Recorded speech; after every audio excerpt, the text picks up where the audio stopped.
Welcome to Indiana Sports Beat Radio, presented by Andy Moore Honda of Bloomington. Know your role and shut your mouth, you jabroni! Fires upfield into the end zone. It is caught. Jelani Woods, touchdown! INDY! A 43-point night for Tyrese Halliburton. How do you like that, partner? Renew now, drives in low, throws up a shot. It doesn't go. Tipped up and in by Anthony Leal. Indiana takes the lead. It's pretty simple. I win. Google me. Now, here's your host, Jim Coyle. Hey, everybody. Welcome aboard on this Monday. It is still a beautiful, unbelievable July. The weather has been crazy like September. Thanks a lot for joining us. As always, Indiana Sports Beat Radio, powered by Andy Moore Honda of Bloomington, Bloomington's #1 Honda dealer. Just go get more to your door with AndyMooreHonda.com. And welcome aboard, Greg Rakestraw, joining us right off the bat. How are you, sir? I'm good, my friend. How are you? Good. Great seeing you yesterday at the Indianapolis Motor Speedway as I saw Chris Teneri, but I saw him in passing. I tried to find Chris all day. We were texting back and forth, and I even walked all the way down. And when I say all the way down, people, I mean all the way down to his tower in turn 4, what I thought was his tower, and I climbed all the way up to his tower and waited, and I'm thinking, where is he? And he never shows. I'm like, obviously I'm in the wrong tower, but I didn't see any others other than the official that was the one next to me. But then when I'm leaving, literally in the car, is it Georgetown Road that's right beside the Speedway? Correct. Yes. I'm going out Georgetown Speedway, and who's on the other side of the fence walking? I'm like trying to get the window down. Chris! And then he's turning around trying to wonder who's yelling at him. And I texted him finally. I said, hey, that was me. But yeah, but a fun day, a bigger crowd than IMS expected, a pretty good race, except for ending under caution. But that's just things you can't control. They double overtime into that race. So beautiful day. No problems mechanically. So it seemed to be an overall success, and that is what is going to be needed to grow this back in Indianapolis. But that was a successful day, I thought. I thought so too. You know, crowd estimates were 65, 70,000, and it shows you just how spacious that place is with that many empty sections, that many empty seats. There were still 65 or 70,000 people that were there. You know, for me, it's just the eyeball test. I get there about 10:45. I go on the air at noon, and there was a line to get in the Coke lot. Now, was it like backed up to 30th Street? No. It took me probably 30 minutes to get from Broad Ripple into my seat before the radio show. Because of the length of the race, our post-race was not overly long. It probably took me 30, 35 minutes to get home, which would be 10 to 15 minutes longer than normal. Traffic wasn't bad getting in and out of the Speedway. If you look at like the aerial shots during the race, you know, the North 40, as we would call it, was only about half full. And so, you know, there's a lot of work to go. And I don't think it will ever get back to what it was in the late 90s or early 2000s. If frankly, you can get probably north of 100,000, get to 6 figures worth, which is kind of what the F1 race was at the end of its existence in 2007. If you get 100,000, you're getting up to where you're equal to like Daytona and Talladega crowds, and you know you're still shy of the Bristol night race. It's a good thing, and you do that by having entertaining races, and I think largely they did. And I also think that last yellow and kind of waiting until the leaders got back to start the final lap, meaning they would have to restart again. I think that was just it. They were trying to avoid another overtime restart, knowing they had already run 7 additional laps. And frankly, knowing they were already off of network television, they were over on USA at the finish of the race. I think all of that played in, and you can insert what you want about having the script ready. Here's Kyle Larson, who ran the Indianapolis 500. He wins. Rick Hendricks in the building. Roll credits. There's your movie. Maybe there's some of that involved too. And it worked out just fine. I mean, the crowd, I will say this, the Indy crowd has really taken to Kyle Larson. And obviously that's because I guess because he's willing to, well, first of all, he's a bad man behind the wheel. He's just good. I don't care if it's a go-kart or IndyCar, NASCAR, doesn't matter. But the fact that he's willing to put himself on the line everywhere, it seems like the Indy fans have really taken to Kyle Larson. Well, you're omitting one big thing. He ran here. And anytime you show respect to Indianapolis, to the Indianapolis Motor Speedway, but in larger part as an athlete, if you show love to the city of Indianapolis will love you back forever. If you embrace this place will embrace you. And so I knew, and let's face it, there's not the dominant local star right now.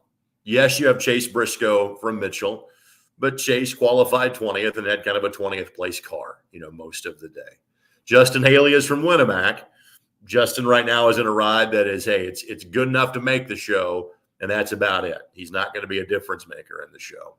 And so in the absence of kind of a dominant local star, which this race was so lucky to have, for the better part of 10 to 15 years with Jeff Gordon and or Tony Stewart, to a lesser degree, Ryan Newman, being from South Bend. The guy that ran the 500 is going to be the guy that is embraced as the local star. And he did everything short yesterday after the race of basically saying, hey, look, I'm kind of planning on being back here next year. And that was always the assumption that it was going to be a 2-year deal. And so for the Indianapolis 500 in May of 2025, to be able to say, you've got the defending 500 champion, which is a 2-time back-to-back winner in Joseph Newgarden, and you've got the defending Brickyard 400 champion running in that event. That is absolutely massive for 10 months from now. Yeah, that will be something great to look forward to, and I agree with you. It's but having good races, that had to be just a sigh of relief for NASCAR and the weather, because you're not always going to get that kind of weather in July. That was just a bonus. But man, it was fun. It was a fun day. It seemed like everyone enjoyed themselves. It was kind of good that there weren't 330,000 people there to deal with, because you talked about the decent crowds. Every time I was walking around someplace, it seems like just hundreds upon hundreds of people that were in the concession areas or, buying stuff. There were just people everywhere. It's a good sign. Couple of things to add to that. Again, going back to Kyle Larson running the 500. Don't forget next year's Indianapolis 500 will be on Fox. Don't forget the first third of the NASCAR season television-wise will be on Fox.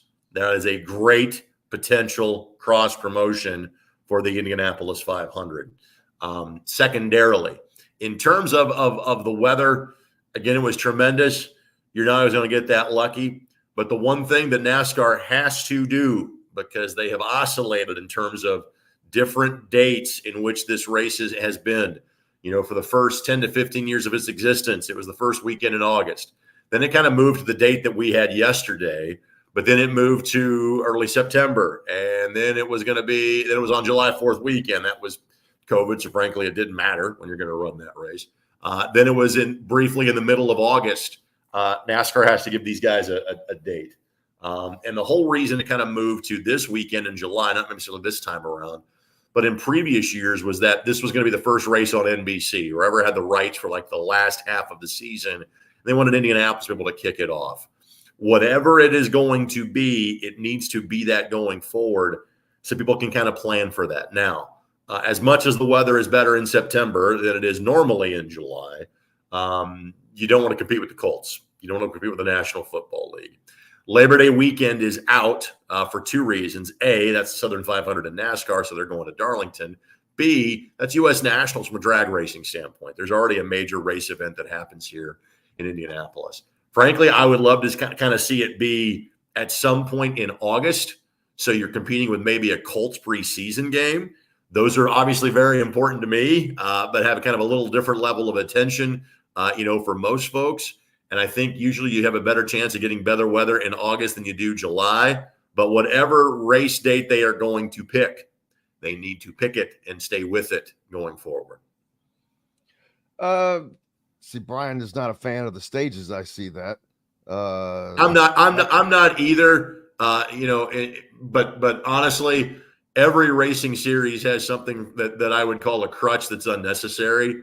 I think stages are a waste of time. But you would say that like in F1, it's the drag it's the DRS, it's the drag resistance system. There's no way for the guy in the lead to defend when that flap opens up. Some would say that IndyCar's push to pass is kind of, too much technology and not necessary. So when other racing series drop those things, I'll be more critical, because every series kind of has the flaw you can point to and say, hey, why do you do that? Yeah, there's no doubt about that. There's something for everyone, hopefully. But you mentioned Chase Briscoe, and next year he is moving over to a team that should put him in a position to where he is more than competitive, not only in the Indy, in the Brickyard 400, but in any race, because he will be taken over for Martin Truex Jr. over at in that Toyota car of Joe Gibbs. And Joe Gibbs is a very competitive man who wants to win. Well, simply put, you look at their cars, the 11, the 19, the 20, they're competitive every year. So again, while Martin Truex Jr. wasn't much of a factor yesterday, Denny Hamlin was. And we didn't talk about Christopher Bell very much. I think he finished sixth.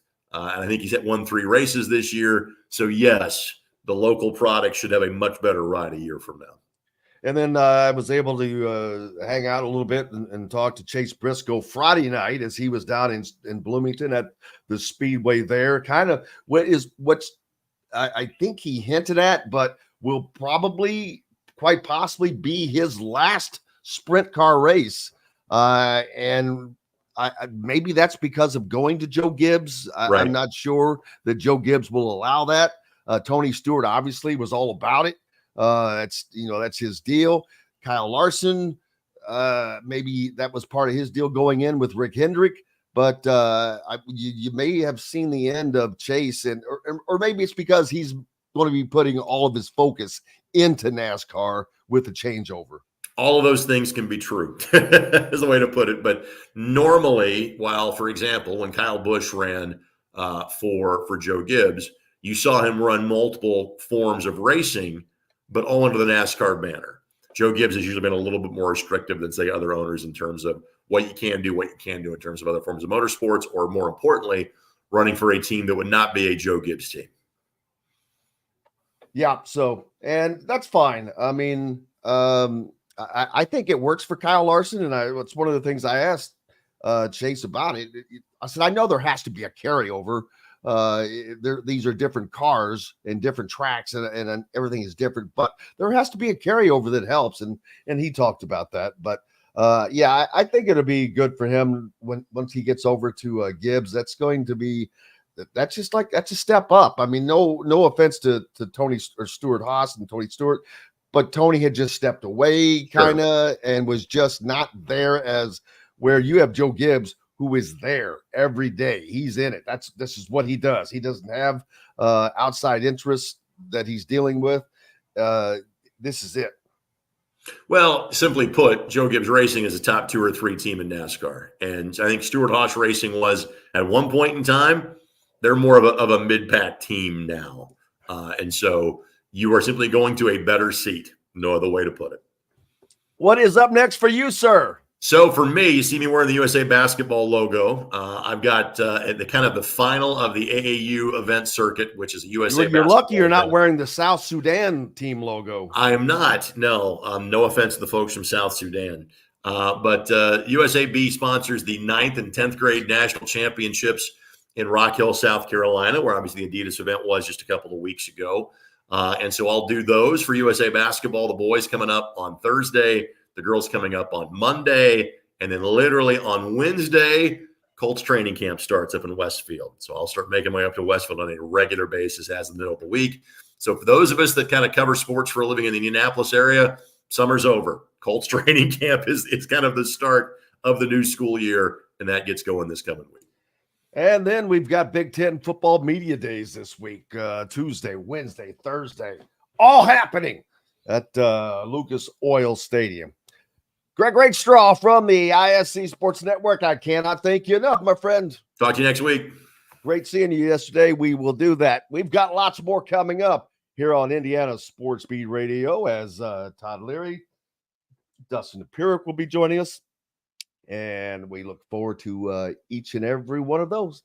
We're back with more right after this break. This segment is brought to you by the Rusty Gator. This segment is brought to you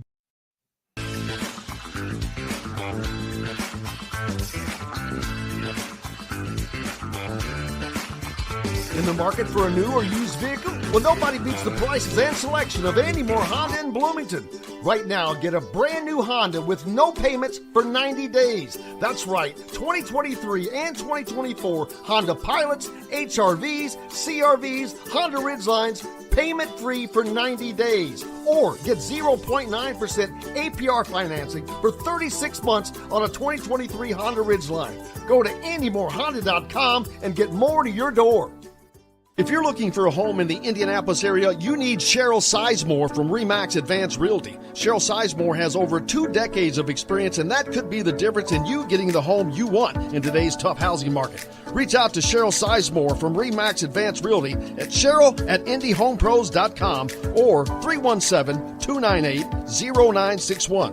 Cheryl Sizemore from RE/MAX Advanced Realty. Let Cheryl Sizemore get you in the home you want today. Cheryl@IndyHomePros.com. Looking for someone to cater your next corporate event, family reunion, or tailgate? To some, a garnish may be nothing more than just a decoration put last on a plate. But in Bloomington, catering starts with Garnish Catering. Serving all of Bloomington and surrounding areas, Garnish Catering is waiting to help make your next event one to remember. Planning a great event shouldn't have to be stressful. Whether we quote you just for catering or a total event package, you can trust that you're making the right choice with Garnish Catering. Visit garnishcatering.com. That's garnishcatering.com. Garnish Catering is a proud partner of WOW Food Group. Whether it's a night out with the family, after work with colleagues, or catching the game with friends, Bubba's 33 is the place for you. Bubba's 33 offers a mouthwatering menu of selections that are all made from scratch every day. The portions are big, but the prices are small. And with over 50 big screen TVs, you'll never miss the big game. Bubba's 33, pizza, burgers, beer. Country living is just a swing away. It can be hard to find the exact home that fits your family's needs, so there couldn't be a better time to build a new home with Property Shore Construction. Now building exclusively south of Bloomington within the Stonecrest Golf Community. Choose from one of the gorgeous Stonecrest Signature Series house plans. We have several lots available with scenic views of the golf course. Contact Amy Rhoda with Rebesco Real Estate for additional information. 812-583-0919 or go to mystonecrestliving.com. That's mystonecrestliving.com for more details. Enjoy healthy, delicious meals at home without the hassle with the Fresh Fork. Chef-curated, ready-made meals delivered right to your doorstep. Proudly fueling IU athletes and now available to you with a menu that's always fresh and diverse, from hearty proteins to fresh salads. The Fresh Fork empowers you to make better food choices without compromising. Let the Fresh Fork help transform your lifestyle for a healthier way of living today at thefreshforkonline.com. Use promo code RADIO20 and get $20 off of your first order.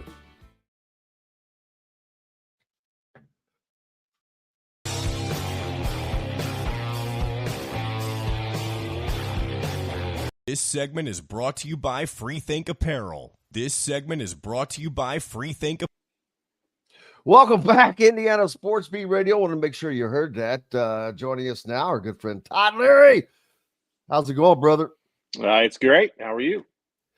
Another good weekend. Was up in Indianapolis. All kinds of things going on. You have a NASCAR that was in town, the TBT that was in town. So it's busy. It just what'd you think of the TBT tournament or games, I should say? Indiana won, so that makes Indiana fans happy. I think it's always good for people to see it. Other than that, I think the expectations can get too high just because people see these names and all that. And I'm like, these guys, first of all, have never played together ever. and they've probably been playing together now for what, a week?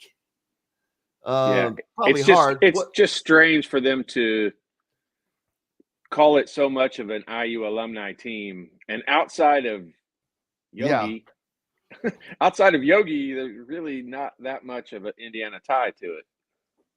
They lost a lot. Well, they were supposed to have Noah Vonleh, supposed to have Miller Kopp, supposed to have Jordan Hulls, and I think that Jordan might be back with them. I think that let's see who. Miller played. Miller Kopp is in the summer league. Oh, was he there?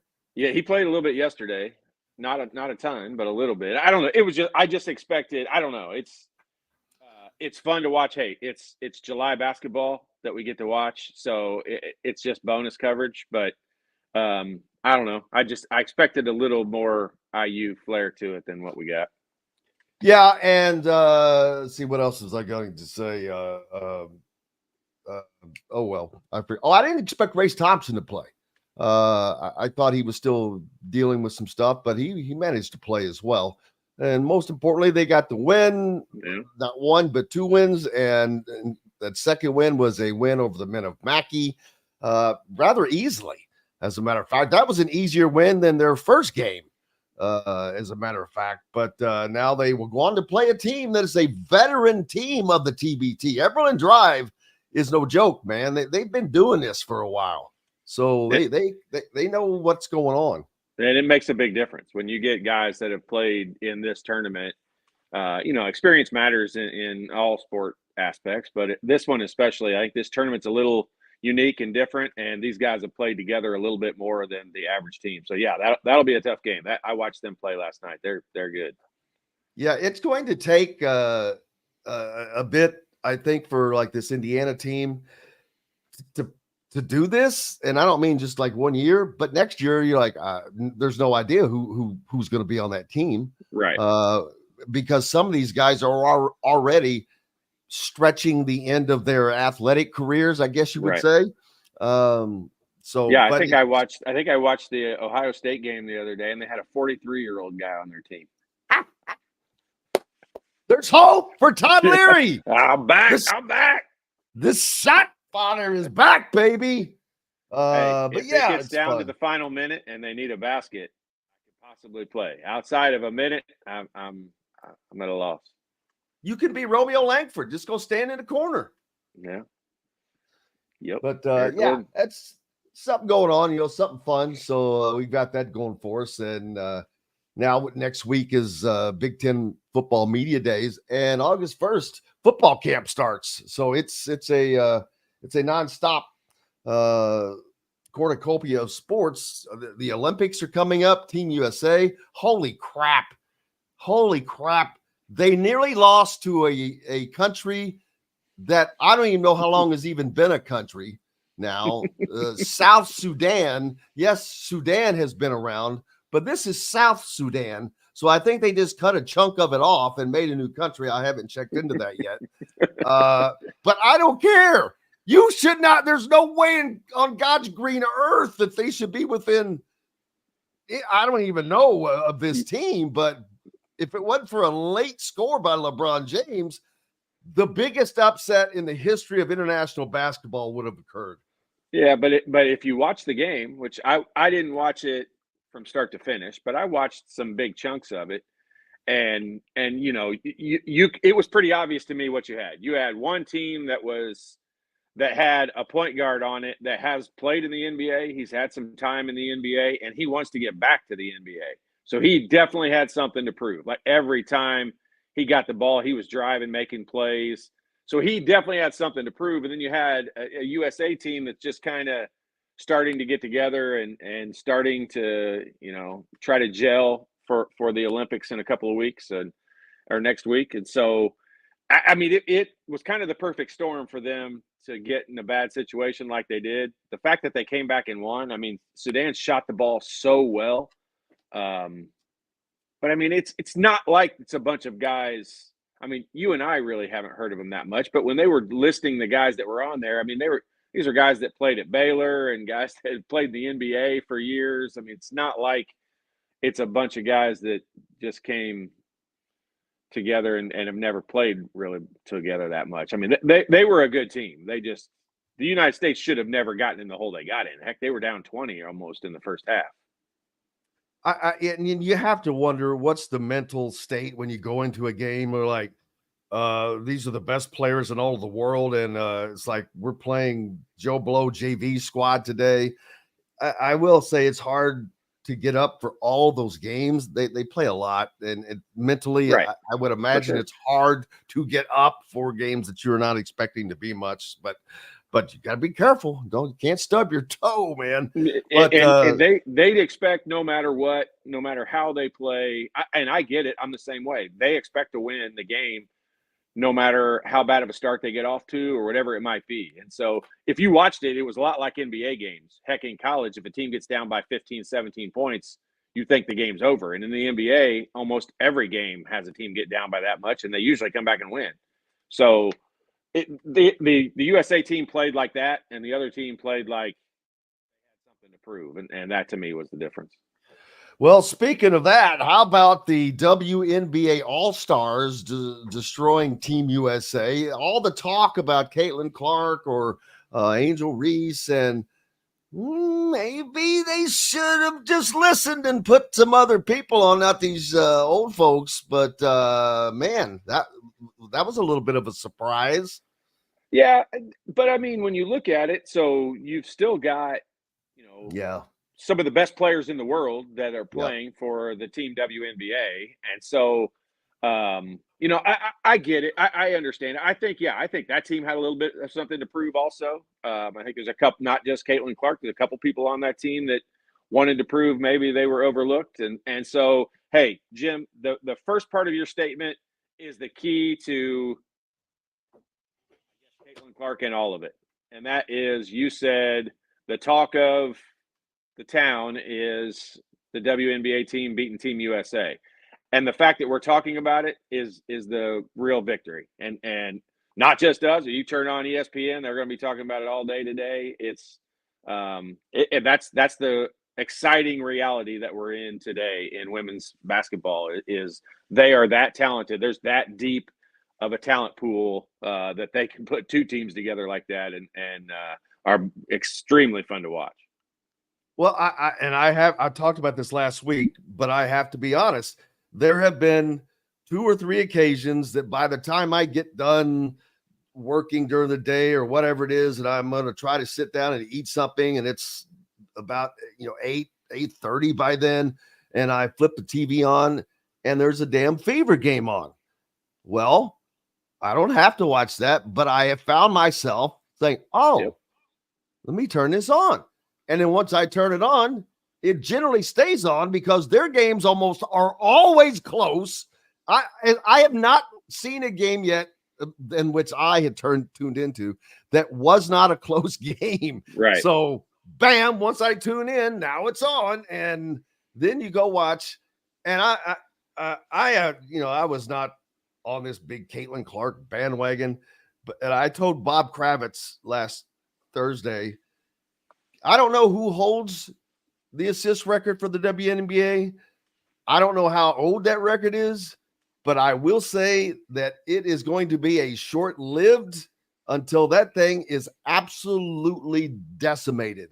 I don't know that I have ever seen, for sure on the women's side, but someone who is like a shark with a basketball. Caitlin Clark comes down.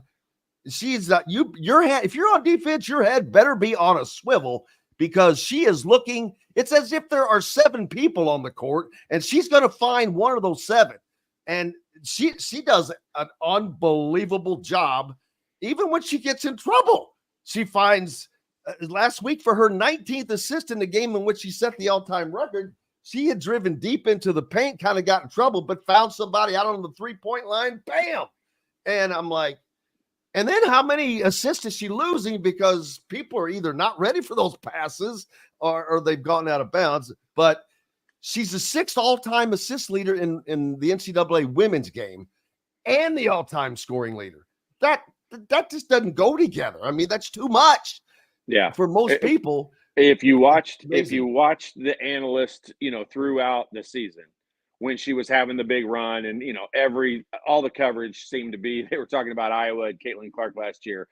When you heard everyone talk about her, she gets so much publicity, and everyone talks about the long shots that she makes. But I think you heard almost every analyst talk about maybe the real highlight of her game is her passing ability, and they were right. Like that is what, and quite honestly, that's why I'm surprised she wasn't on the All-Star team, or I'm sorry, the Olympic team, because I think when you put her with other best players in the world, and her team is great, but when you put her with the other best players in the world, she can turn on that John Stockton, Steve Nash point guard mindset to where she's not looking for a shot. The first several games, if I didn't get to see the game and I flipped on and looked at the box scores of her games when she started playing with the Fever, one of the things I was surprised at was how few shot attempts she was taking compared to what she did at Iowa. I mean, sometimes in Iowa she would shoot 30 plus times, but those field goal attempts are way down, but her assist numbers are up, and that's because she can turn on the point guard mode pretty quickly and pretty easily. And so that's kind of why I wasn't surprised from a shooting or scoring perspective. She's honestly not shooting the ball that well since she's been to the WNBA, consistently anyway. But actually her impact passing the basketball is the reason why I was a little bit surprised that they didn't put her on the Olympic team. Well, Sue Bird is the leader of the all-time assist leader, as someone who is that pointed out for me, Russell, I can't remember. But anyway, she's also the leader in games played in the WNBA. And is she still playing, or is she done now? I can't remember. I think she's still playing. I thought she was. She's still doing commercials.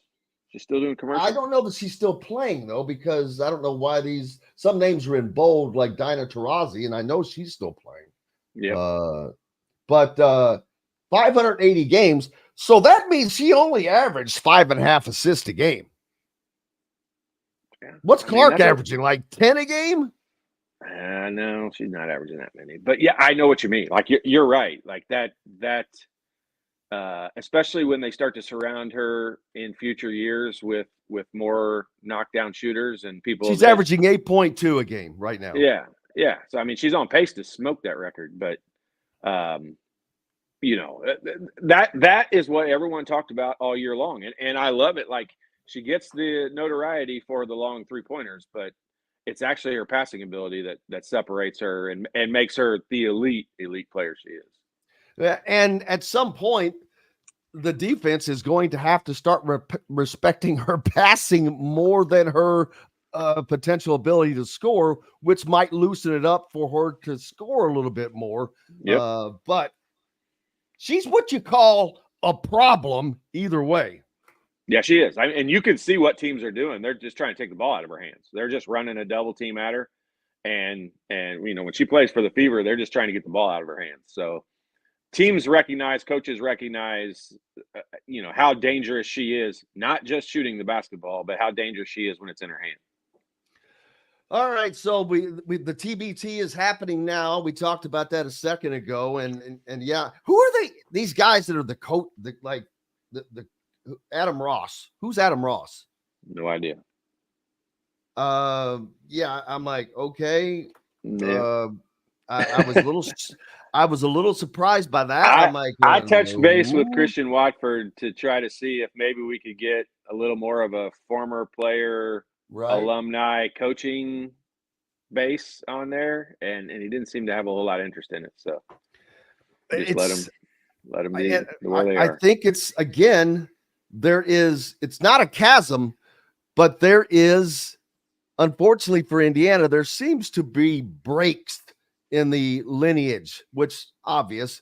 You've got, even within the Bob Knight guys, it's not across the board that It's all kumbaya and everybody's in this one big clique. There are cliques within the clique, if that makes sense, within the Bob Knight clique. Then you have the Tom Crean guys, which it's short enough to where those guys are all probably pretty there's a lot of crossover there. So, and then of course you've got, this guy played for Sampson. This guy played for Davis. This and there's a lot of Miller. That. Right. There's a lot of that. But I mean, like this is a test I'll do with you, and you'll see what I mean when I'm done with it. But so like, I'll ask you, you've been an Indiana fan for a long time. What's the biggest shot that's ever been hit in Indiana basketball history? That's got to be Keith Smart. Keith Smart. That's what everyone over the age of 30 is going to say. Now, if I go on campus right now and I say, hey, what's the biggest shot anyone's ever hit in Indiana basketball history? They're going to say Christian Watford against Kentucky. And that's just because of the age difference. It's just the difference in, that's what they remember in their lifetime. And Kentucky, Kentucky adds to that. They were number one. So that adds a little bit to that. But you're right. You're right. You're right. Championship. If you go ask kids, like, I live at the Point here. There's kids from IU out here playing golf every weekend. If I go out there and say, hey, what's the biggest shot ever been hit in Indiana basketball history? They're going to say Christian Watford's the watch shot. And that's just the perspective of what it is today. And it gets run more. It gets shown more than the other, unfortunately. The fact that Indiana had so many coaches between the year 2000 and 2024 is really a big part of the problem as to why the relationship between players isn't any better than it is. So, like, most of the younger guys now, and I'll say like Christian Watford age, Cody Zeller, even Jordan Holes and those guys, they've never met. They don't know most of the guys from my era. And, even back before me and Joe Hillman and those guys and Dan Dockich and we don't meet each other. We don't know each other like you would think that we do. And the coaching staff, since we've had so many different coaches, no one was able to build a real strong base for how we all got together. There's no golf tournament where we're all back. Like Coach Knight always had a golf tournament every year, and you weren't, air quotes, forced to be there, but you better be there. Expected, And if you had a year you had to miss, that was fine, but it better not be consecutive ones. And it was just a respect thing. Everyone went back because Coach basically told you to and wanted you to, and it was a respect thing. And that's just gone. And that's one of the negatives of so many different coaching regimes and people that didn't play at IU. And I'll, like, Coach Woodson is not this is no knock on him. It's just the way that he is, but he's not trying to bring back, former players. I would say it's actually kind of the opposite. I would say they want us around as little as possible. And I don't have a problem more with it. about his guys from his era. Right. Well, and he's more about the guys that are there. His relationship with his current players, they love him. And that's the way it should be. I mean, you can't argue with that. These guys love playing for him. You see Trace Jackson Davis, every time they ask him about quotes in the NBA and all that, he gives Mike Woodson credit for preparing him for that. So, hey, the guys that play for him, he doesn't need to like me. As long as he likes his players, then that's really all that matters. And so that's what we're rooting for in today's world. We want that team to play well together and have some camaraderie and play for each other and not they can worry about the alumni group, later on when they're done. Absolutely. I think I've got to take a quick break here, and then we'll just have a couple minutes if you've got the time or if you want to sit in. But we'll take a quick break, and when we come back, we've got a little bit more with Todd Leary coming up right after this. Apparel. This segment is brought to you by Freethink Apparel. This segment.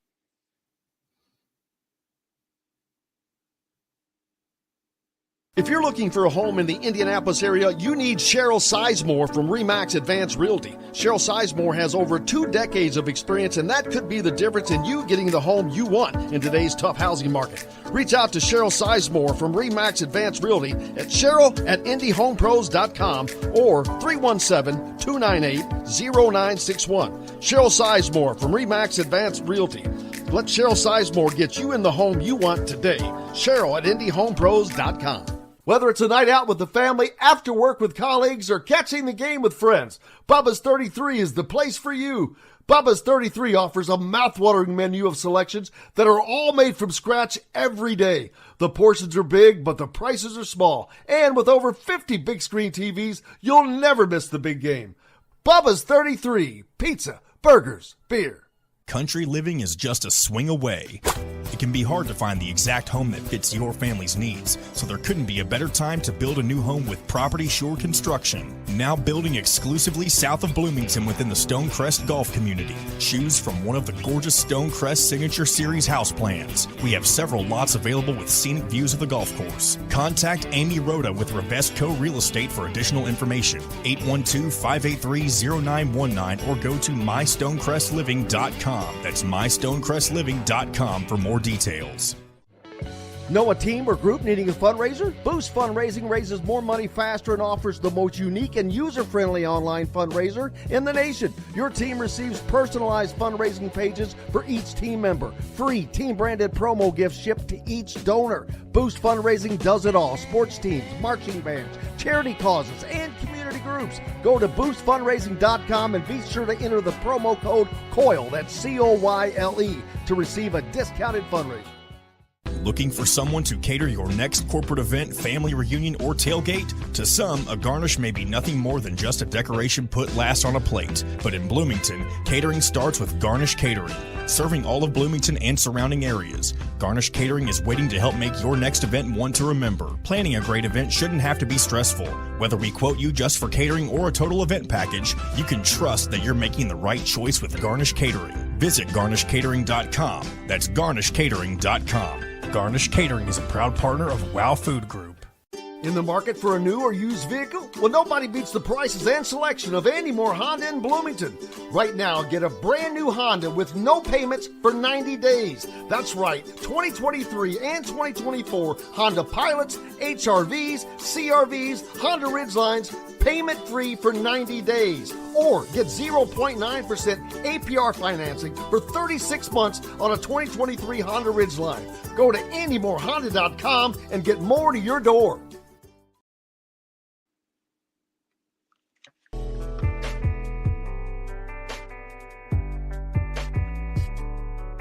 This segment is brought to you by Hoosier Hanks East. This segment is brought to you by Hoosier Hanks.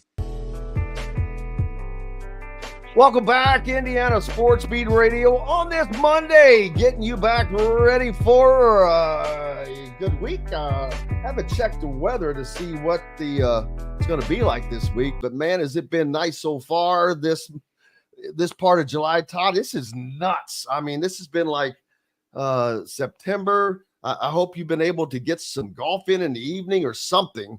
This is morning. The evenings have been crazy. Well, they have been. I'm more of a morning golfer, but it's been morning golf paradise because it's been in the 60s and low 70s in the morning. It has been fantastic golf weather, that's for sure. Absolutely. Speaking of golf, you had the Open over the weekend, and I was at Indianapolis yesterday. So who ended up winning that? Was it Xander Schauffele? Schauffele, yeah. I noticed at one time that 4 out of the top 5 on the leaderboard were Americans, which is a little unusual in the Open because that is if you know anything about golf, that is those courses are all unusual. First of all, yeah. It's like they're in a desert, but with grass and hills and bunkers and wind blowing everywhere. Crazy. It kind of looks like a normal day of golf for me. To be honest with you, but hey, I shot a legit 91 last week at BCC, and I mean straight up legit.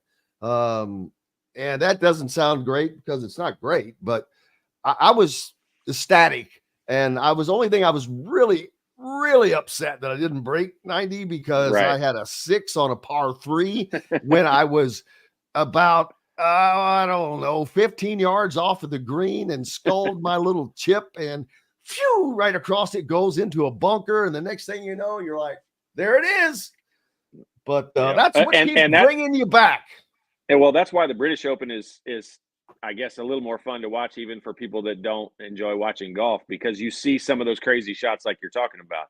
They get such bad lies and they get stuck in that tall fescue and the gorse and all that.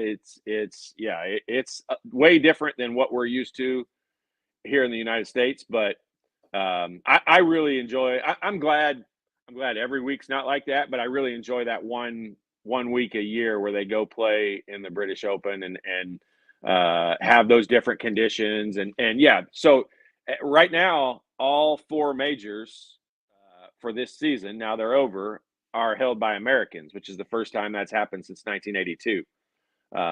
And so, which is surprising when you had all the years where Tiger was winning multiple of them. You kind of might think at that point, there would be another American win 1 or 2 during those years, but obviously it hadn't happened. And they said it doesn't happen very often. And since 1982, this is the first time Americans have held all 4 majors. Yeah, that's pretty fun, pretty cool to watch. And now the majors are they done for the year? The 4 majors? Yep. That's what I thought. Yep.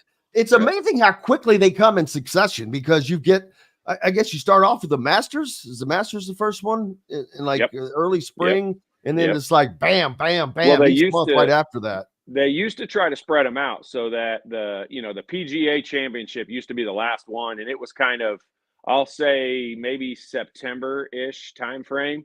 But now they do the FedEx Cup, and they do that, the playoff series at the end of the year. So they squeeze all the majors in prior to the playoff starting. And then now this year you got the Olympics as well. A lot of other factors involved in it. So yeah, they squeeze them in, between that second week of April or first week of April with the Masters until, the second week of July. They squeeze all 4 majors in there in that time frame. And if you're a golf fan and enjoy watching it, I love waking up, and I've done it since I was in college, waking up and watching the US or the British Open, at 3:00 in the morning. Nope. No, thank you. Yeah. I want nothing to do with that. I'll take the replay on TV anytime over that, because they are, it depends on where, but about 6 hours in front of us. So that really jacks up the TV time. So, but yeah, it gives you, for those getting up early, it gives you something to do. And we'll get Todd back here in a second, but yeah, there's always that for those those matches that are played in like Australia or wherever the case may be. It can, or soccer. A lot of people do the same for soccer. When you have the Premier Championship going on, there's a lot of big soccer fans, and those games, of course, again, they're 6-7 hours in front of us because of the time. So, but I'm not getting up any earlier than I need to. So looking forward to that. As I mentioned, Big Ten football media days start tomorrow, and will continue through Thursday at Lucas Oil Stadium. We'll be up there definitely for Thursday doing the show there. I will be up there. I just don't know if I'm going to go up there for all 3 days to do the show. That's a early start, mainly because of getting into the stadium and all of that, and having the equipment ready. After the first day, I guess you could leave it there, but and maybe we'll do that. But Big Ten football media days getting underway tomorrow. And it's going to be interesting to see the entries of the 4 teams that are coming in from the Big Ten. Of course, that is UCLA, USC, Oregon, and Washington. Of those 4 teams, I see UCLA and Oregon. Maybe Oregon the best out of those 4. I don't know. They seem to be on a little bit more solid ground as they come in with Dan Lanning. No change there. USC's coming in with Lincoln Riley. No change there, but they needed some changes. Their defense just out and out sucked last year. Brian pointing out, Colts camp starts on Wednesday. You'll have opportunities to go out and watch that. We'll have to get Matt Taylor back on and talk about that as well. So again, it's just been a nonstop cornucopia of sports all summer. We didn't get to slow down. We didn't get to take a breath and smell the roses. But we'll see. Surely we can find a break somewhere along the way. But before you know it, August 31st is going to be here, peeps. We're what, 5.5, 6 weeks away? 6 weeks. And that may seem like a long time. 6 weeks till the first game. August 31st, the first game for Indiana, as they will host Florida International, followed by hosting Western Illinois. And then in week 3, they will head west, young man, and go to Los Angeles, California, to take on the UCLA Bruins at the Rose Bowl. Talked to a lot of people who are looking forward to going there, going to that, as you should, because what a cool destination. And that is a winnable game. Speaking of Friday, earlier when I talked about Friday night being out at Bloomington Speedway, guess who has become a fan of racing here and is really taken to Bloomington? That is Indiana's defensive coordinator, Bryant Haynes. I saw him and Ben, defensive strategist, out at the Speedway. They were loving, and Kara loving. They were enjoying the heck out of it, and I found out that's not the first time that they've been. They've already been to the Speedway twice. So it's just he's all in. So that's another thing, though. These guys have all been together as a staff already, indoctrinating. I've seen Bryant Haynes out in Bloomington in the first few months of him being here. Then I saw Archie Miller the entire 4 years he was here. So that just shows you. For those that want that, I mean, that's not a plan by, say, Bryant Haynes. He's just doing it. He's just like, hey, I live here. And that's how he sees it. He lives here. He's not planning on going anywhere. He's been with Kurt Signetti for 9 seasons. He's not planning on going anywhere, at least not right now. I'm maybe someday, but he's putting down roots. You got to love that in a staff. Like I said, I've seen those guys out more in just a short time than say someone like Archie Miller the entire time he was here. So they got that going for him, which is nice. Uncle Leo joining us on the Andy Moore Honda Hotline today. Good to see you. Hello. Looking forward to Dustin Dopirak joining us as well, as he'll be coming on in a little bit. And we'll talk to him about Indianapolis sports this weekend and the state in general of what's going on. What did you guys get into this weekend? Did anyone go to the races at Indianapolis? Who went to the TBT games? They've got 2 down. 1 more to go is now Indiana. Team Indiana will take on Eberlin Drive on Tuesday night, tomorrow night, for the championship of the Butler region. Where do they go next? I haven't looked that far ahead, but that is coming up shortly. If they can win that game, they'll move on. I don't know where the next stop is. If it goes right to Dayton or not, it might.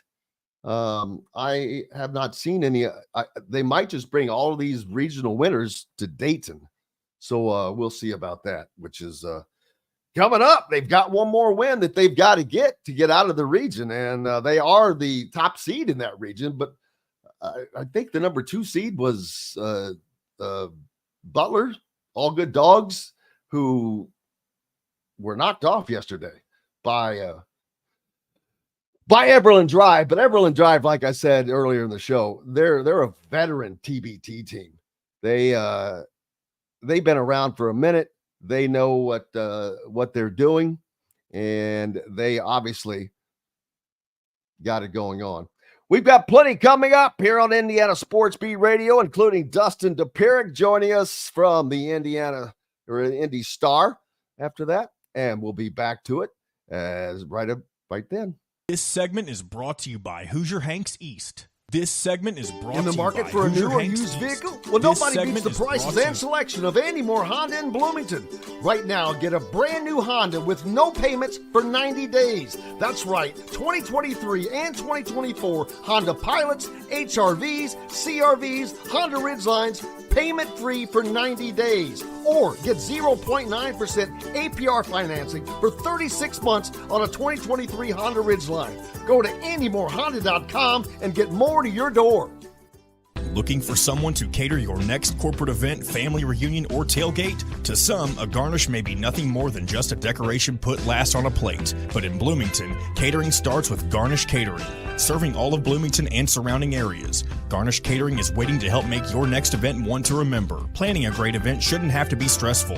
Whether we quote you just for catering or a total event package, you can trust that you're making the right choice with Garnish Catering. Visit garnishcatering.com. That's garnishcatering.com. Garnish Catering is a proud partner of WOW Food Group. If you're looking for a home in the Indianapolis area, you need Cheryl Sizemore from RE/MAX Advanced Realty. Cheryl Sizemore has over 2 decades of experience, and that could be the difference in you getting the home you want in today's tough housing market. Reach out to Cheryl Sizemore from RE/MAX Advanced Realty at cheryl@indyhomepros.com or 317-298-0961. Cheryl Sizemore from RE/MAX Advanced Realty. Let Cheryl Sizemore get you in the home you want today. Cheryl at indyhomepros.com. Whether it's a night out with the family, after work with colleagues, or catching the game with friends, Bubba's 33 is the place for you. Bubba's 33 offers a mouthwatering menu of selections that are all made from scratch every day. The portions are big, but the prices are small. And with over 50 big screen TVs, you'll never miss the big game. Bubba's 33, pizza, burgers, beer. The Ugly Grouper, located on beautiful Anna Marie Island, Florida, is the place to be, and not just because they have unforgettable meals, including locally sourced seafood. The Ugly Grouper has your favorite craft beers and cocktails, along with live music every day. The Ugly Grouper is family-friendly, able to host private parties, and has the biggest grouper you've ever seen. The Ugly Grouper is the place to be on Anna Marie Island, Florida. Tell them Indiana Sports Beat sent you. Go to theuglygrouper.com for more information. Country living is just a swing away. It can be hard to find the exact home that fits your family's needs, so there couldn't be a better time to build a new home with Property Shore Construction. Now building exclusively south of Bloomington within the Stonecrest Golf community. Choose from one of the gorgeous Stonecrest Signature Series house plans. We have several lots available with scenic views of the golf course. Contact Amy Rhoda with Revesco Real Estate for additional information. 812-583-0919 or go to mystonecrestliving.com. That's mystonecrestliving.com for more details. This segment is brought to you by the Fresh Fork in Bloomington. This segment is brought to you by the Fresh Fork in Bloomington. Welcome back, Indiana Sports Beat Radio. Doing the producing myself today, and so you can tell Dustin Dopirak joins us from the Indy Star. It's like, you ever see that guy, Dustin, that was on one of the old game shows where he's spinning? He's got a stick on his nose or his chin and holding up 2 sticks with plates, and he's got plates on a foot. Yeah. That's kind of how I feel. That's how you're doing today? I got you. Understand. That's how I feel. How was your weekend? It's good. I got out of town, went back to, my hometown. My family had a family reunion, got to see some buddies from high school. You're back to Yinzerland? Back to Yinzerland. Yeah. You've been getting back there quite a bit this summer, which is awesome for you. Twice in 3 weeks. So we're gonna end up with 3 total trips back there. We've got a wedding. My cousin's kid is getting married in cousin's daughter's getting married in August. So we're gonna have I'm gonna have 3 total Pittsburgh trips this year. So working out. Did you say hi to Mike DeCourcy? Did he go back? He lives here, right? He moved back to Pittsburgh. That's news to me. All right. Yeah. I feel like we should have talked about you know what? And I knew I should. I meant to mention that before. The last time I'm like, I need to. I feel like I should have been informed. I'm bummed. And then next time I'm going to call Mike out for that. I'm going to go find him in Big Tens this weekend just to exactly. Consider yourself informed. Say, are you kidding me? I had to hear this from Jim Coyle. Or what's up here? My town is like we grew up like well, I mean, obviously he wasn't there when I grew up, but his high school is 15 minutes from mine. So like, you know, his he went to Elizabeth Forward. I went to Norwin. So that's like, you know, they might even border someplace. So yeah, Mike's not far from me. Mike's been a just phenomenal sounding board for me. You know, so I got to give a shout out to him.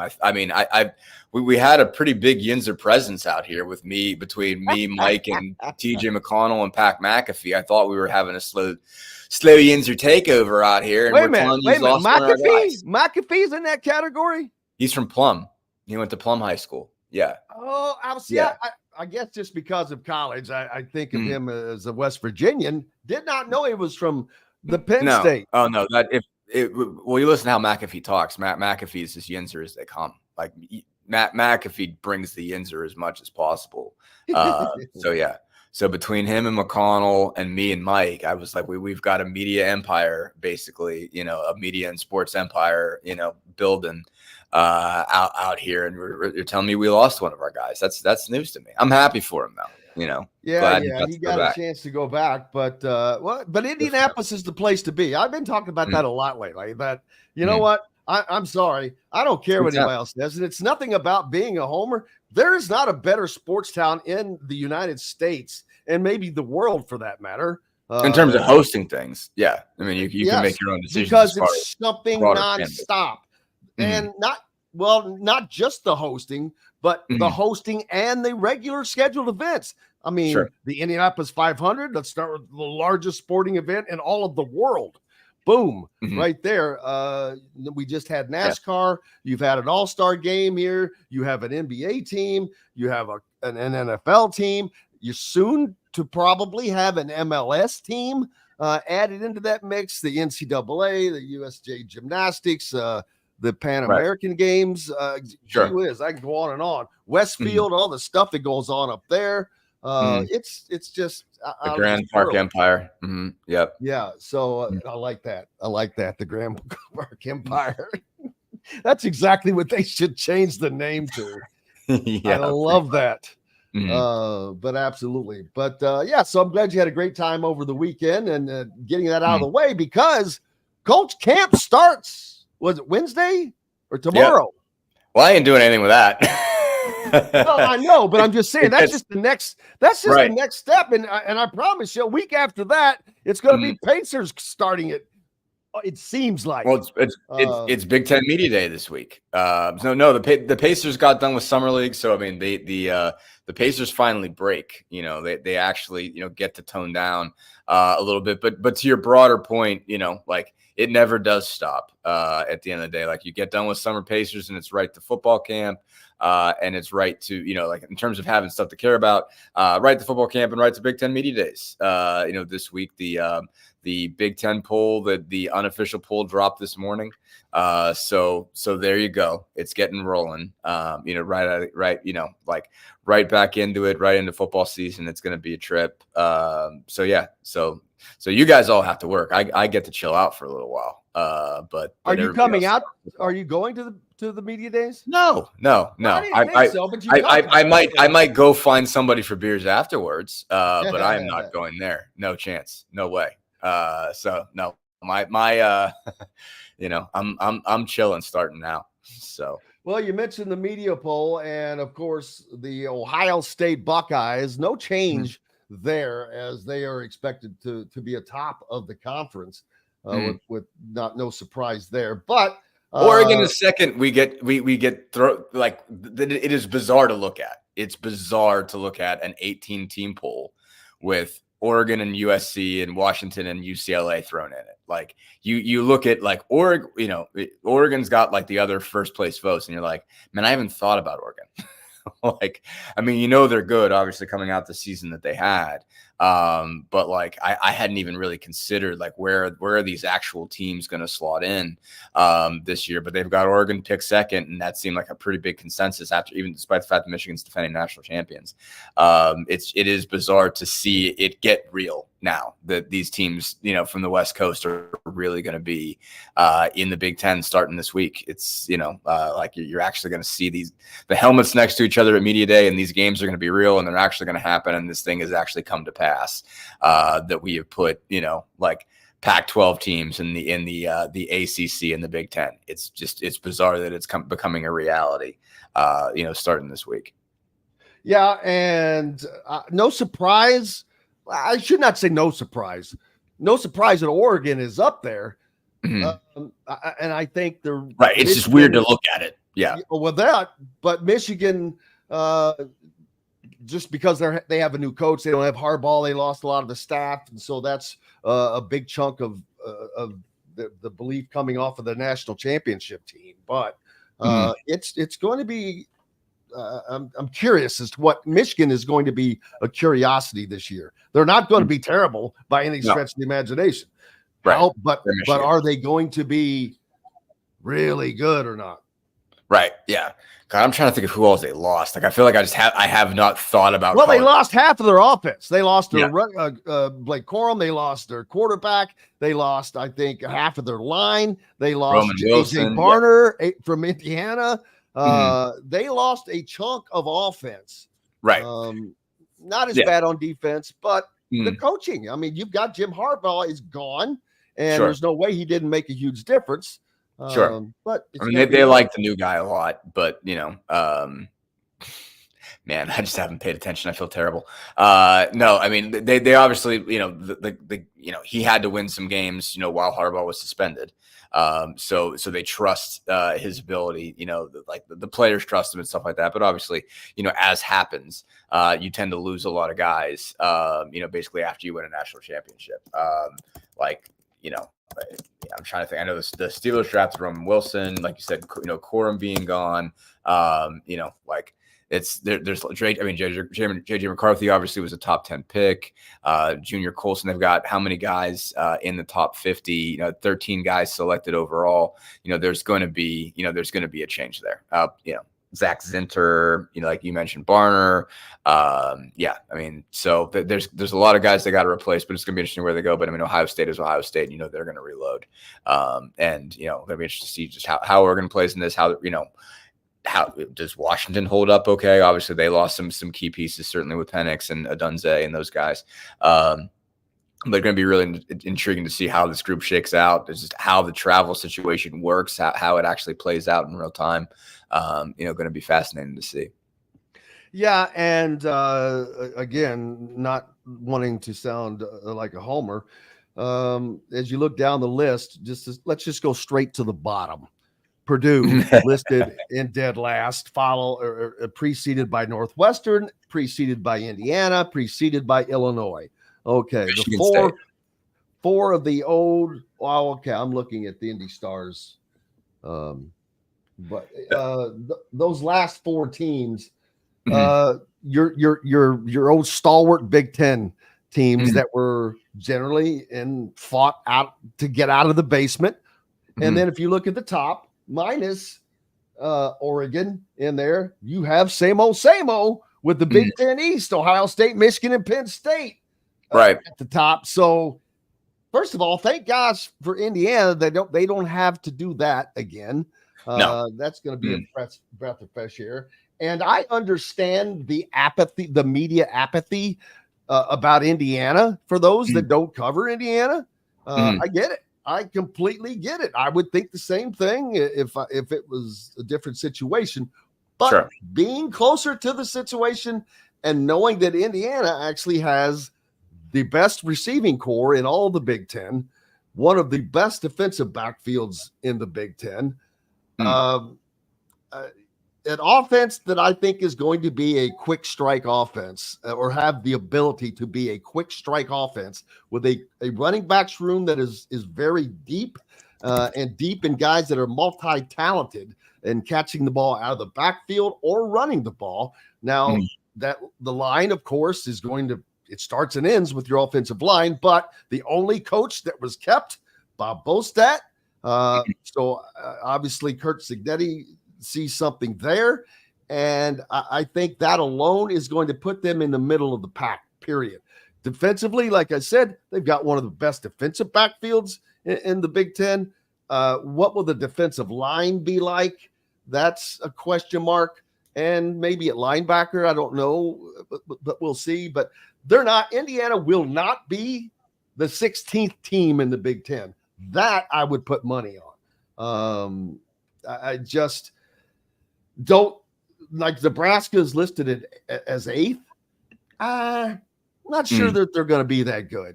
They're good, and I think what Matt Rule has going on there is positive and going up.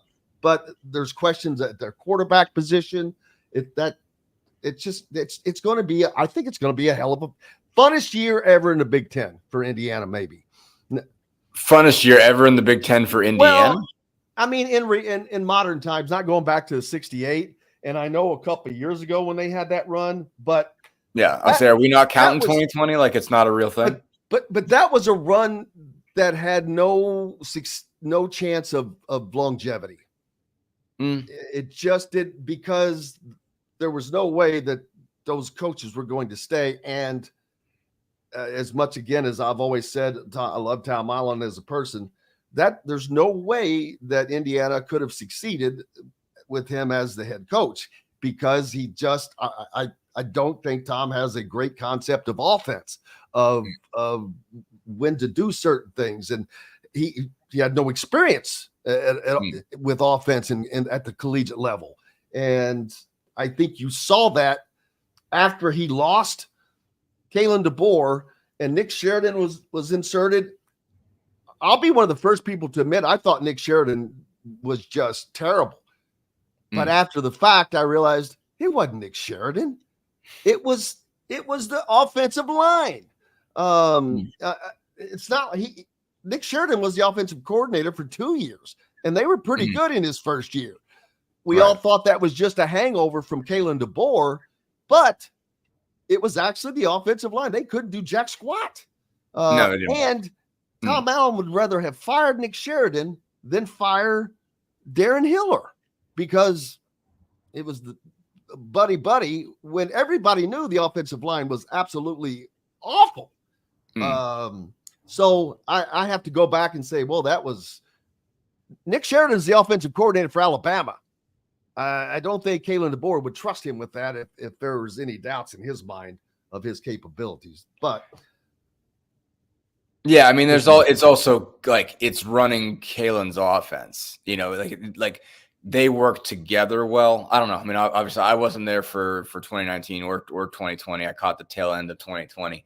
And I just was, came back on the beat for 2021. So I mean, like, I don't know the kind of the inner workings. I think I did like one sort of parachute in story for The Athletic in 2019. So I don't know their dynamic. But obviously it's different when, DeBoer is gone and he's sort of been asking to carry on that offense versus, DeBoer still being there basically, and him being able to kind of implicate it and, sort of install it, and Sheridan's there to just run it and call the plays when DeBoer's sort of steering over his shoulder. So it'll be interesting to see how that works in Alabama. I am still fascinated to see what that's going to be like, basically how DeBoer fits that system, that place, that and how both of them do. Because Nick, It definitely struggled in 2021 to kind of explain what was wrong. Basically, and that's just sort of sensing it from a media standpoint of covering and going. This segment is brought to you by the Rusty Gator. Okay, but yeah, no, I think so. Yeah, I mean, obviously the offensive line was trash, but it didn't certainly help that Michael Penix got hurt that year and just never seemed right, basically in that 2021 season. And just a whole lot of things just seemed to be a mess, with that group, and everything just went south. I think, I don't know what to think of, who was good enough or who wasn't good enough, but man, like 2021 just, that just led to a total system breakdown, and they were just never getting up from there. So, we'll see. I mean, again, they certainly had a couple good years in there. We'll see what Kurt Cignetti can do if there is staying power. If, again, he's got to win at all first.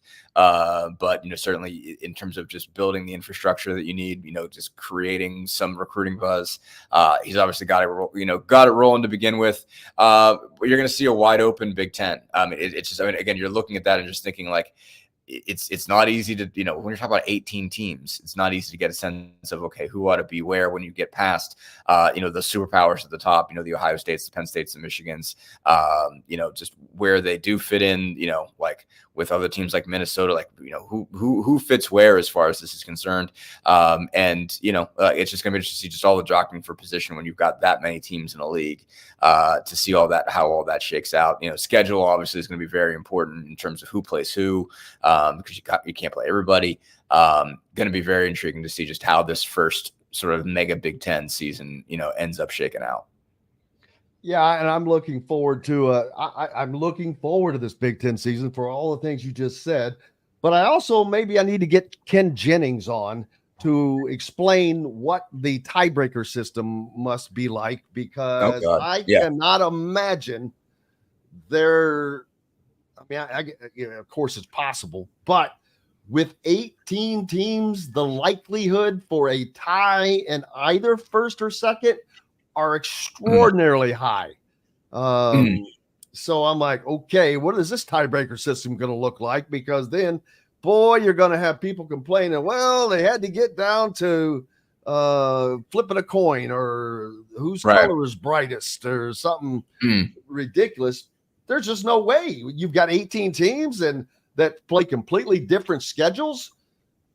Not everyone's schedule is going to be as strong as everyone else's. If Indiana was more of a legitimate program at this moment, not that they won't be, but right now, they're not a program that people consider in the middle.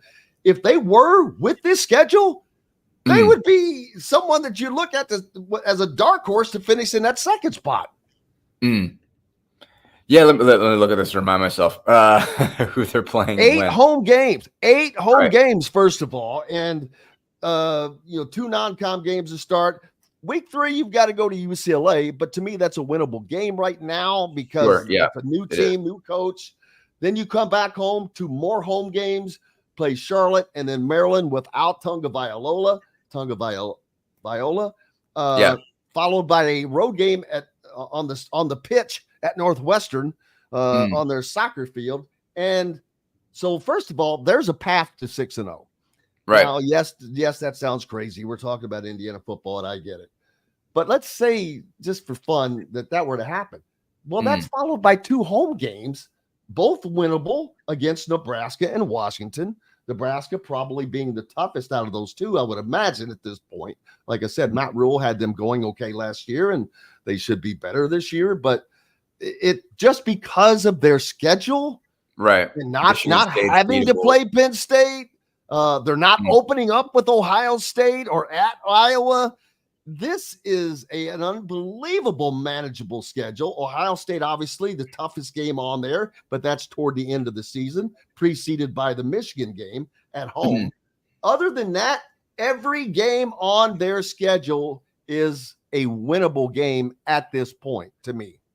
Right. I mean, again, you got to see what they're going to be. You don't have any sense, but like generally you would look at it and say, any random, flip a coin and give any random Big Ten team that schedule, and they got to feel pretty good about their chances. Yeah. I mean, after the first week against FIU, I could change and say, oh, okay, well, maybe none of these games look winnable. Right. Yeah. Yeah. I just don't expect we've seen that before. Yeah. We've seen that scenario where you go from thinking, oh, they can get that one, and oh, they can't beat anybody. So we've seen that scenario. Obviously, we saw that scenario in 2021 where you're looking and thinking, yes, they've got a real shot at this. And even at that point, I was thinking, man, Michigan looked to beat, they certainly managed to take down Michigan in 2020. I remember having a talk with you on the show and saying, man, I don't see why they can't beat Michigan. And then by the time they played Michigan, I was like, oh, no, they can't beat Michigan.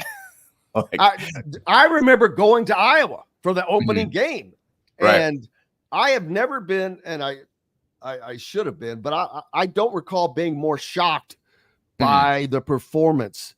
And I'm like, but it wasn't just me. Everybody, it was like, it was a pick 6 on the first drive. What the hell's going on here?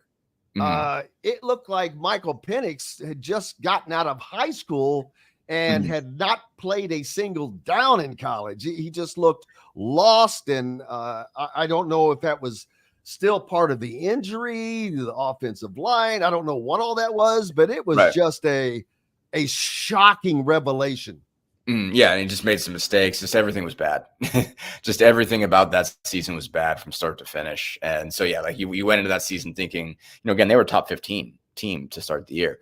So you just don't know. But again, like this team is it's completely rebuilt. It's a new coach. It's a new everything. Like you don't know. You don't have any sense of what they're going to be. And again, like seen a rebuild before. Remember, certainly I remember the Kevin Wilson year of, that like they didn't have access to the portal that year, that it's a different story. But remember thinking, okay, well, they might be all right. They got these pieces and those pieces and you got them out. And then you're like, whoa, okay, this is going to be rough. Like, you don't know what it's going to be like. You won't know what it's going to be like until they get out on the field and start playing games. Then you'll get a sense of who they are and who they're going to be. But, again, like this gives them a puncher's chance to get some wins on the board. There will be, winnable games later in the year if they're a team that starts slow and comes around. They'll have opportunities. Certainly wouldn't shock me with a new coach to have a scenario where they, lose or come close to losing one of those games that you think, you look on the board and think they have no business losing. But then come back and not beat a Michigan or Ohio State, but, beat a Michigan State, beat a Purdue, something like that. Even if it doesn't look good earlier in the year, that it could be a scenario just when they get to know each other and understand each other that they get better as the season goes on. So we'll see. Absolutely. We've got to take a quick break. Dustin Dopirak from the Indy Star with me right now. We're back with more right after this. This segment is brought to you by the Fresh Fork in Bloomington. In the market for a new or used vehicle? Well, nobody beats the prices and selection of Andy Moore Honda in Bloomington. Right now, get a brand new Honda with no payments for 90 days. That's right, 2023 and 2024 Honda Pilots, HRVs, CRVs, Honda Ridgelines, payment-free for 90 days. Or get 0.9% APR financing for 36 months on a 2023 Honda Ridgeline. Go to AndyMooreHonda.com and get more to your door. Looking for someone to cater your next corporate event, family reunion, or tailgate? To some, a garnish may be nothing more than just a decoration put last on a plate. But in Bloomington, catering starts with Garnish Catering. Serving all of Bloomington and surrounding areas, Garnish Catering is waiting to help make your next event one to remember. Planning a great event shouldn't have to be stressful. Whether we quote you just for catering or a total event package, you can trust that you're making the right choice with Garnish Catering. Visit garnishcatering.com. That's garnishcatering.com. Garnish Catering is a proud partner of Wow Food Group. If you're looking for a home in the Indianapolis area, you need Cheryl Sizemore from RE/MAX Advanced Realty. Cheryl Sizemore has over 2 decades of experience, and that could be the difference in you getting the home you want in today's tough housing market. Reach out to Cheryl Sizemore from RE/MAX Advanced Realty at Cheryl@IndyHomePros.com or 317-298-0961. Cheryl Sizemore from RE/MAX Advanced Realty. Let Cheryl Sizemore get you in the home you want today. Cheryl@IndyHomePros.com. Whether it's a night out with the family, after work with colleagues, or catching the game with friends, Bubba's 33 is the place for you. Bubba's 33 offers a mouth-watering menu of selections that are all made from scratch every day. The portions are big, but the prices are small. And with over 50 big screen TVs, you'll never miss the big game. Bubba's 33, pizza, burgers, beer. The Ugly Grouper, located on beautiful Anna Marie in Florida, is the place to be, and not just because they have unforgettable meals, including locally sourced seafood. The Ugly Grouper has your favorite craft beers and cocktails, along with live music every day. The Ugly Grouper is family-friendly, able to host private parties, and has the biggest grouper you've ever seen. The Ugly Grouper is the place to be on Anna Marie Island, Florida. Tell them Indiana Sports Beat sent you. Go to theuglygrouper.com for more information. Country living is just a swing away. It can be hard to find the exact home that fits your family's needs, so there couldn't be a better time to build a new home with Property Shore Construction. Now building exclusively south of Bloomington within the Stonecrest Golf community. Choose from one of the gorgeous Stonecrest Signature Series house plans. We have several lots available with scenic views of the golf course. Contact Amy Rhoda with Revesco Real Estate for additional information. 812-583-0919 or go to mystonecrestliving.com. That's mystonecrestliving.com for more details. This segment is brought to you by Hoosier Hanks East.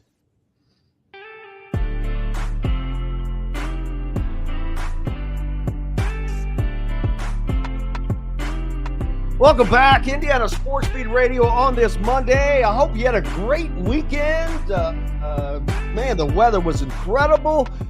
Plenty to do and more coming up. Dustin Dopirak from the Indy Star with me now. And have you been able to enjoy any of this weather, man? It's been nuts. Yeah, no, I mean, it was about the same in Pittsburgh this weekend. So, hung out. My parents got a pool, so I was hanging out there, so got to take some of that in. The reunion was outside, so, got to spend some time chilling out, and that was nice. So, yeah, like all of the above went. It was, yeah, no, it like warm, but not too hot. It was good. Good times for sure. Yeah, we talked about the fact that the Big Ten Football Media Days are coming tomorrow to Lucas Oil Stadium in Indianapolis. I know that they will be moving this around without question, as much to my chagrin. I'm just wondering, will they take this to Las Vegas, not permanently, but for a visit, because of the 4 West Coast teams at some point, in lieu of the other 14 that are not West Coast, just because it's Las Vegas? Maybe. For everybody who covers this, I hope not. I mean, if you're a Vegas person, maybe you'll enjoy it, but when I'm working, I don't love being there, because you're just you don't leave. It's like being in the Batcave. You don't leave. I mean, there's no getting out, because even if you're gonna walk someplace, you gotta walk a block just to get on one of those damn things to get over the street. Yeah. And so it's like, oh my God. And it's 120 degrees. It's just, like nothing, no part of, as I'm, rooting for the success of my former Big Ten beat colleagues. I would not want to, I would not want them to have to deal with flying to Vegas in July for 3 days of talking to people in conference rooms and writing off of it. No, that, sticking them in Allegiant Stadium off of that highway. No, God, no. I would not want that for them. So, I mean, I don't have to do it. So, I mean, again, I don't have complaints about Vegas, and Summer League in Vegas is great. I didn't go obviously this year, but I mean, it's a good, even though it's absurdly hot, it's ridiculous, but you get, you watch basketball, you can get away and actually kind of do some of Vegas if you're into that. In-season tournament was a lot of fun, covering that there. But, just considering the event itself, what it's like, it's just press conference after press conference after press conference, and you've got a lot of things to kind of churn out and write together. You're just going to really just end up in your hotel room, and you have to fly God knows how many hours to get out there. So hopefully, no. I don't know. This stuff like this is going to be really dumb for beat media.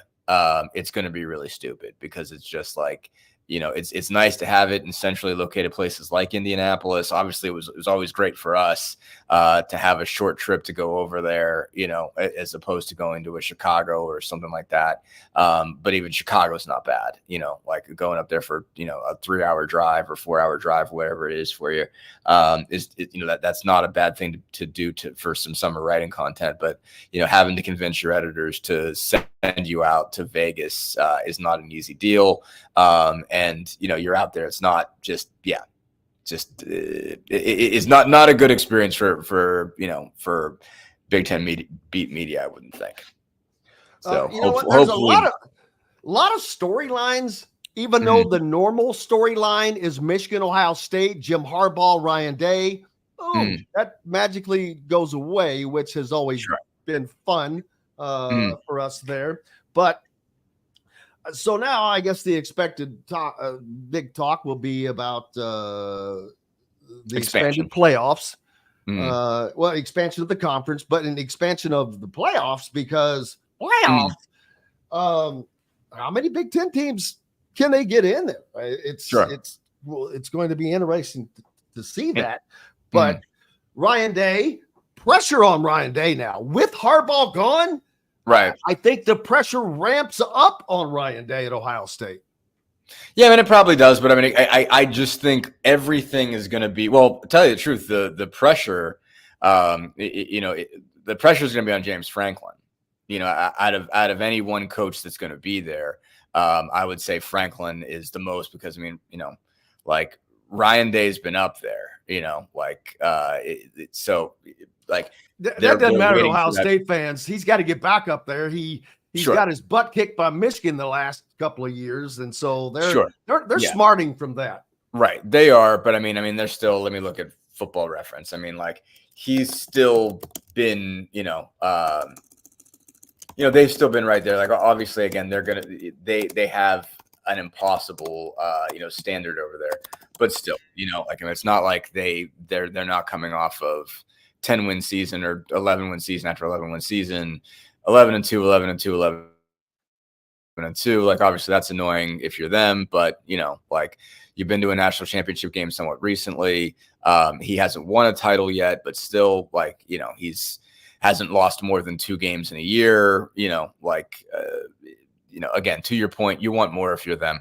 But Franklin has kind of been on the edge and consistently finishing below Ohio State and Michigan and beating everybody else, but having a hard time getting past those teams. And I think everybody looks at this team as his chance, as his opportunity to make a leap. So I think, the other part of that is it's going to get interesting, because it's like, well, considering what the shape that Penn State was in when he took over, and considering everything that was still hanging over that program at the time, he's been able to get them to move past that, to kind of, not think of Penn State as that again. But he still has been, close but no cigar for a lot of years. I mean, he's reached the point that they're beating everybody else. But when it comes to Ohio State and Michigan, with the exception of 2016, when they, beat Ohio State in large part because of a block punt or a block field goal, I think it was, they have not quite been able to pull that out. So, I mean, I think out of coaches that are going to be in pressurized situations in terms of, is this your year or are you in trouble? James Franklin, I think, is going to be in a much more, tougher position again, in terms of coaches that are successful, but it's making that last leap to be to be elite. There's more pressure on James Franklin, I think, than there is on Ryan Day. Yeah. And let's see, who was it? Jesse Temple, for a beat writer from the my guy Jesse. You like Jesse from Wisconsin right Good now? buddy of mine. Mm-hmm. Asked which coach, other than the one from your school, are you most interested in hearing from, and why? For Mr. Temple, no Big Ten coach delivered a better offseason press conference flex than Indiana's Curt Cignetti. When asked after his hire at Indiana how he planned to sell his vision to recruits, he answered, "It's pretty simple. I win. Google me." So, of course, that's just going to be around for a while. But he answered, he's not wrong. Where he said, simple says, he's not wrong. Cignetti has gone 52-9 in 5 seasons at James Madison, including 11-1 last season before he left for Bloomington. He's 119-35 as a head coach across stops at Indiana University of Pennsylvania, at Elon and James Madison. Can he resurrect an Indiana program that has spent time in the top 10 during the 2020 season, but went 9-27 over the ensuing 3 seasons? My answer is yes. Now, I'm not saying Indiana's going to be Big Ten champions, but I expect them to be in that group that I was talking about earlier. That is, you never know. Maybe it's a win or 2 away from fighting for a bigger spot. But do they get to a bowl game, Jim? Is that are you predicting? Oh, absolutely, absolutely. All right. I would bet money on that personally. Wow. Okay. All right. Again, with this schedule, you've got, there is a legitimate path to 6-0. Do I think that's going to happen right now? No, because I don't know enough about this team. Right. I don't know enough about UCLA. Sure. UCLA could turn out to be a lot better than we think. It's a road game, but there's still at the very worst, there's an easy path to being 4-1 to start the season with games then against Northwestern, home games with Nebraska, home games with Washington, on the road at Michigan State, home to Michigan, at Ohio State, but then home to Purdue. So I would be hard pressed to imagine they would lose more than 3 or more than not win at least 2 out of their final 7 games. Not this team, not with this staff. This is a staff, and this staff is not one that's going to make the mistakes that we have seen time and again cost Indiana. You go back to the Gator Bowl and the unbelievable not being prepared for an onside kick, something so basic and elementary. Last year against Louisville, some of the calls in the Penn State game last year. Those are just things that quickly come to my mind. Those kind of coaching mistakes will not happen. Time management has been absolutely atrocious for Indiana. Those things are going to be eliminated. Curt Cignetti is a businessman when it comes to being on the football field. His staff has been with him for a long time. There's so much continuity there. They all believe. And 8 home games, there's no damn way they're not winning 6 games this season. I think that they win 7 as a minimum personally, but a bowl game, I would be shocked if they do not make it to a bowl game. All right. Okay. I mean, like, I obviously haven't seen them at all. Like, I didn't see any, certainly wasn't following spring practice that closely. I mean, I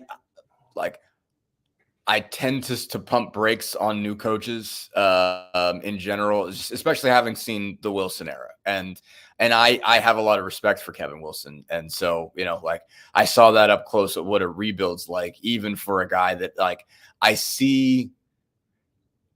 Maybe I think that from my vantage point, I probably see more similarities than there really are. I probably am not giving Curt Cignetti enough credit because I remember Wilson talking a big game, and so, like, I probably hedge a little bit because of that, which probably isn't fair considering, to your point, like, Curt has gone a whole bunch of places and won. This is different. I mean, like, I covered James Madison, and obviously when they were an FBS or FCS program. And, it's just, it's obviously a much different story. The Sun Belt's a different story still. But, there's a lot of talent there. And so I think they were able to bring a bunch of guys, a lot of talented players. We'll see what it looks like once they get started. Again, like, the Big Ten's just a different animal. It's going to be a different animal this year, just with the number of teams, the sheer size of the thing. It's possible that all those teams are bad enough they can get 6 wins, but I don't know. I'm going to be interested to see what they look like. I certainly won't know anything about them until they actually play a football game. But sorry, Maxine's got a lot of thoughts about this. Maxine said, she says, hold on. She said, not so fast, my friend. Not so fast. Not so fast. She's giving Curt Cignetti a lot of credit here. Well, they don't have to play in the Big Ten East anymore. And I think just mentally, that is a relief, knowing that you're not playing 3 top 5 teams guaranteed, right, plus whoever's good in the West that they always would get. Right. So they've just been relieved of a big burden. Right. Yeah. I mean, so many guys are going to have new roles, and so yes, that is a huge burden. That is just knowing that there are just a lot of winnable games in the schedule. When almost half your schedule is Penn State, Michigan, and Ohio State, half your Big Ten schedule, you come out behind the 8 ball like every single year. And they still have 2 of those, so that's not easy in itself. But like you said, like UCLA, Northwestern, Maryland, those are winnable games. Those are ones you can pull off. But then we've said in the past that they can beat Maryland or they can beat Rutgers, and it hasn't happened. So, right. We'll see. But again, it's going to be a new group. It's going to be an entirely, to your point, new scenario. We'll see. I think that the biggest thing for Indiana fans is going to be the offense. Mm-hmm. Yeah, Curt Cignetti, his team threw for over 3,700 yards last year. And as a matter of fact, their top 2 running backs combined for 6 touchdowns. That tells me when he gets to the goal line, he's throwing the damn ball. He is not running the ball. 6 touchdowns all year for his top 2 running backs. His tight end had that many touchdowns. Wow. So, jeez. That's my homeboy, Mike Shanahan. Mike Shanahan, Norwin High School. Well, they have a Shanahan on the staff. No, it's Mike. Mike went to my high school. Their offensive coordinator. Yeah. Cool. What's up next for you, brother? What's that? What is up next for you? Nothing. A lot of nothing. There's obviously a couple Pacers news things that can happen. Andrew Nembhard is eligible for a contract extension starting today, so we'll see if they can pull it off. If I were Andrew Nembhard, I probably wouldn't sign one because he can also get one next year. What's up? Okay, I was getting ready to ask you why, but you were already explaining. Yeah, I think he can get more money. There's a cap on what they can pay him with this one. So if I were him, I think I would hold out. So we'll see what happens with that. But, just writing off of what happened in Summer League. But after that, it quiets down. Obviously, I'll keep my eye on Tyrese Halliburton, throughout the Olympics, see kind of what he does. I'd certainly see what the Americans do. In general, they play at 3:00 today. I believe they got their last Olympic tune-up against the Germans. And we'll follow that team and go from there. That's going to be interesting. Obviously, South Sudan put a scare in them over the weekend, but I thought they looked really, really good against Serbia last week. So, we'll see how those guys look. And we'll be checking out the Olympics, watching that. But it cools down for me for a while, and I'm not upset about that. I can only imagine.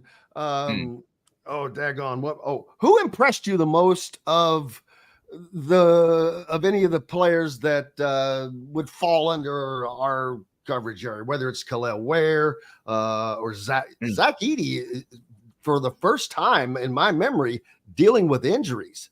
Right. I thought he had a good first game.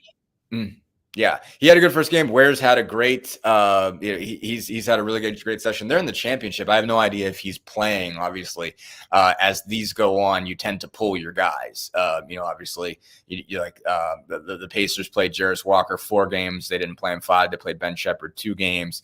Certainly winning the Summer League is not a priority. But Ware has played really, really well in everything I've seen. Obviously, Edey matters. I was trying to think of who, obviously there wasn't Trace Jackson Davis had a couple games, or he had one really good game, I thought.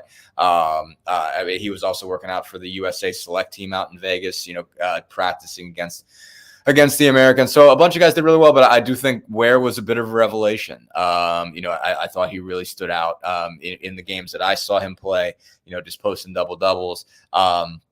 You're seeing the motor that everybody used to say he didn't have.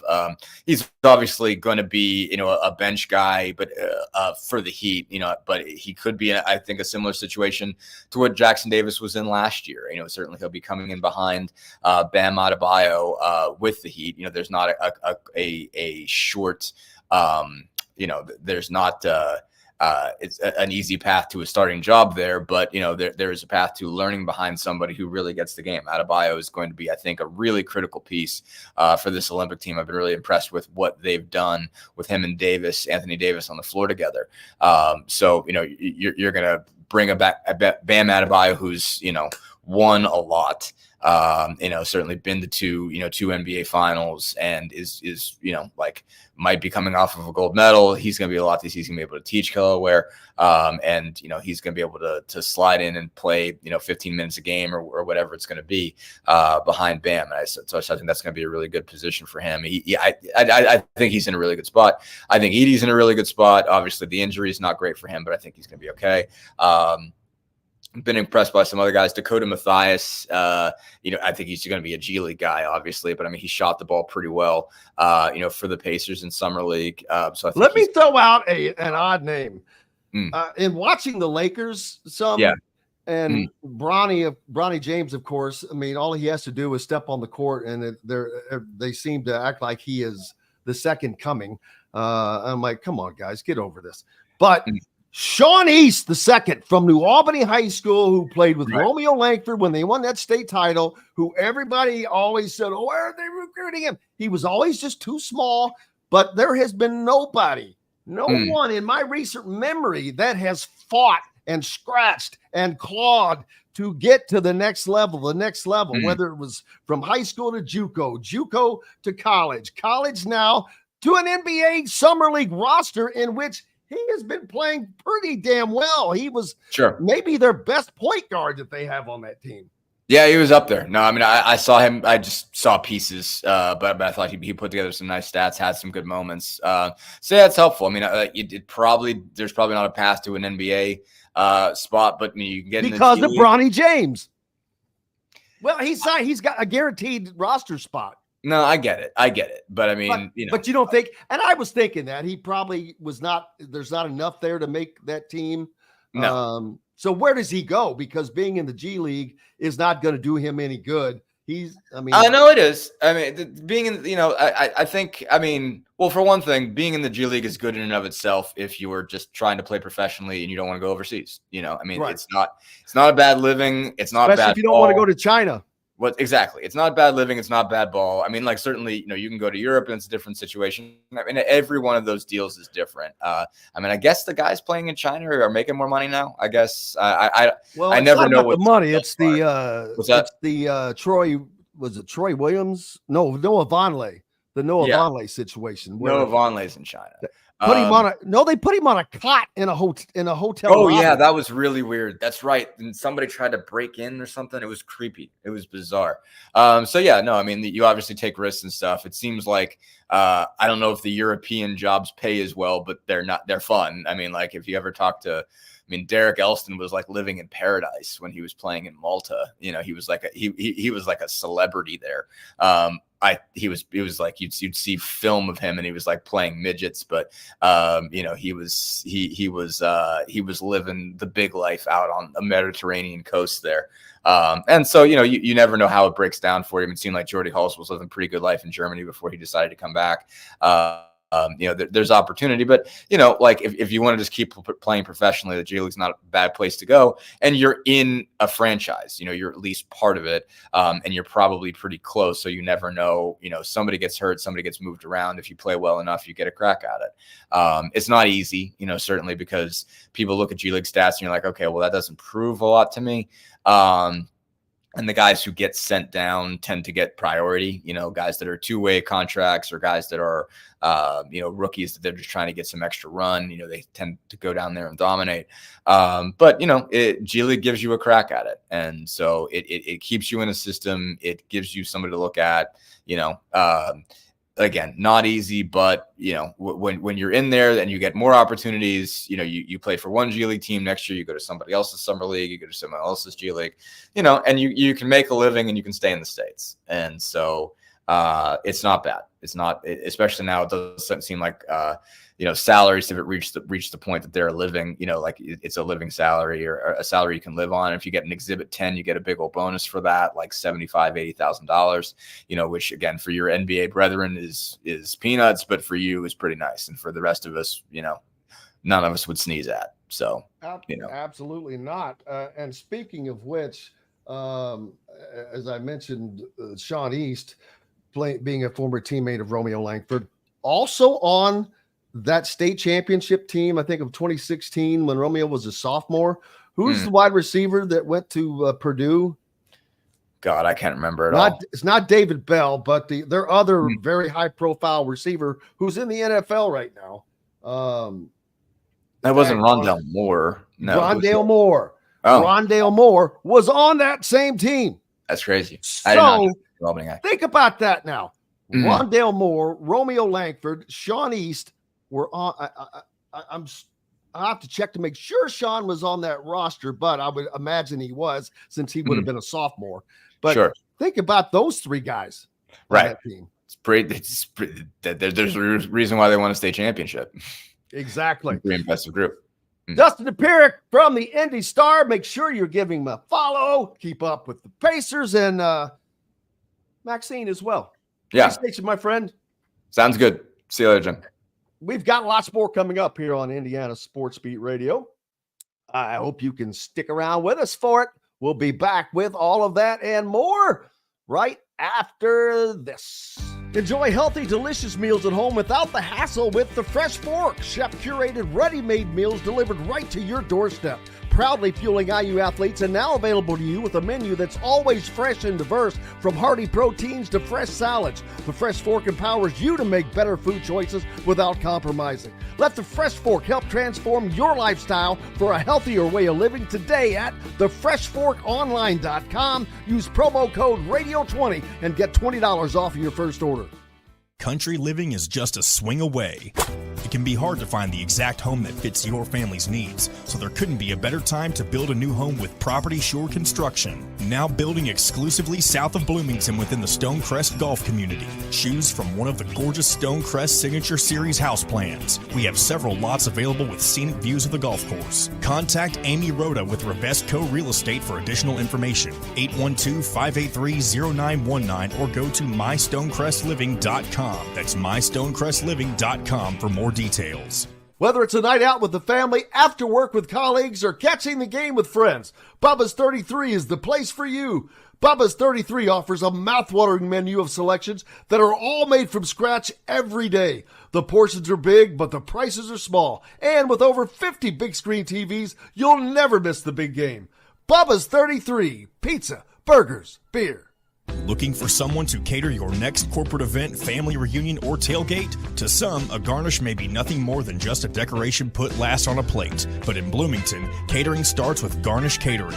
Serving all of Bloomington and surrounding areas, Garnish Catering is waiting to help make your next event one to remember. Planning a great event shouldn't have to be stressful. Whether we quote you just for catering or a total event package, you can trust that you're making the right choice with Garnish Catering. Visit garnishcatering.com. That's garnishcatering.com. Garnish Catering is a proud partner of WOW Food Group. If you're looking for a home in the Indianapolis area, you need Cheryl Sizemore from RE/MAX Advanced Realty. Cheryl Sizemore has over 2 decades of experience, and that could be the difference in you getting the home you want in today's tough housing market. Reach out to Cheryl Sizemore from RE/MAX Advanced Realty at cheryl@indiehomepros.com or 317-298-0961. Cheryl Sizemore from RE/MAX Advanced Realty. Let Cheryl Sizemore get you in the home you want today. Cheryl at indiehomepros.com. In the market for a new or used vehicle? Well, nobody beats the prices and selection of Andy Moore Honda in Bloomington. Right now, get a brand new Honda with no payments for 90 days. That's right, 2023 and 2024 Honda Pilots, HRVs, CRVs, Honda Ridgelines, payment-free for 90 days. Or get 0.9% APR financing for 36 months on a 2023 Honda Ridgeline. Go to AndyMooreHonda.com and get more to your door. Welcome back, Indiana Sports Beat Radio here on this Monday. Hope you're having a great time. We appreciate you being with us, of course. I'm just looking over some numbers from the TBT over the weekend. And the Men of Mackey, the box score from Assembly Ball and Men of Mackey game. And something that just blows my mind is that the starters for the Men of Mackey combined for 18 points. I'm like, how is that possible? I mean, they only scored 55, but their starters accounted for only 18 points. Their leading scorer was Jonathan Octius he's not the leading scorer. He had 9, which was the second leading scorer, but still off the bench. Leading scorer was David Jenkins with 13 off the bench. And Sheik Dion with 8, that tied Ian Miller, who was a starter. So that's kind of weird, little different than what you'd normally see, as opposed to, say, Assembly Ball, who had 4 out of their 5 starters in double figures. And that was led by, of course, Christian Doolittle's 14, Yogi Farrell had 13, Keith Hornsby, Bruce's brother, had 12, Julian Gamble with 11, and then you drop down to 7 for Miller Kopp, 6 for Terrell Tyree. Miller Kopp, 3 of 5 shooting overall, 1 of 2 from behind the arc. Yogi Farrell was hoisting it up, man. He put up 9 behind the arc, but only hit 2 of those. So maybe he'll get that going. What did they end up shooting on 3? 23%. So kind of typical there, huh? Just kidding.